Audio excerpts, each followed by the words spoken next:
কিছু কিছু মানুষ শাসিত হলেই কিছু কিছু মানুষ শোষিত হয়।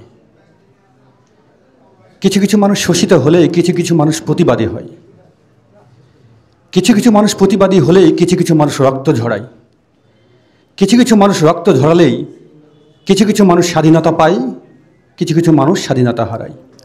সম্মানিত উপস্থিতি, বক্তব্য দেওয়ার সময় না, আমি শুধুমাত্র দু একটি কথা বলবো। আপনারা জানেন প্রিন্ট মিডিয়া এবং ইলেকট্রনিক মিডিয়া দুটো মিডিয়া কিন্তু সবসময় বেশি আমাদের কাজে লাগে।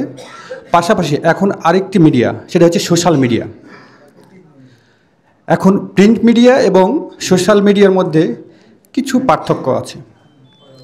সোশ্যাল মিডিয়াতে বিভিন্ন সময়ে অনেক ফেক নিউজ প্রচারিত হয়। আমি আমার প্রেস ক্লাবের সকল সদস্যবৃন্দের প্রতি বলবো, সাংবাদিকতা আসলে একটি চ্যালেঞ্জিং পেশা। অনেক প্রতিকূল পরিস্থিতির মধ্যে আপনাদের কাজ করতে হয় এবং পাশাপাশি আমাদের সঙ্গে একসঙ্গে কাঁধে কাঁধ মিলিয়ে কাজ করতে হয়। আমাদের সঙ্গে কাজ করতে গিয়ে হয়তো অনেক সময়তে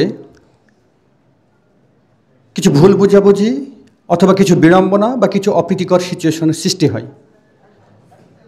আমি আশা করব আমরা যে দেশে বসবাস করি সে দেশের রাষ্ট্রীয় নিয়মকানুন, প্রচলিত আইন কানুন সেগুলো মেনে চলব এবং আপনাদের সঙ্গে আমাদের কোনো অবস্থাতে যাতে বৈরিতা না হয়, কোনো শত্রুতা তৈরি না হয়, কোনো বিড়ম্বনার সৃষ্টি না হয়, সেক্ষেত্রে সকলকেই নিজ নিজ পেশাদারিত্ব, স্বচ্ছতা এবং জবাবদিহিতা বজায় রেখে আমরা কাজ করব।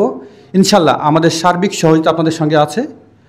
গাজীপুরবাসী সার্বিক আইন শৃঙ্খলার যে সহযোগিতা সেটি যাতে পাই এবং গাজীপুরে যাতে উন্নয়ন হয়, সেই লক্ষ্যে আমরা সবাই কাঁধে কাঁধ মিলিয়ে কাজ করব।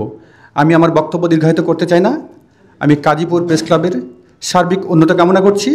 এখানে যারা উপস্থিত হয়েছেন সকলের সুস্বাস্থ্য এবং দীর্ঘায়ু কামনা করছি। আসসালামু আলাইকুম।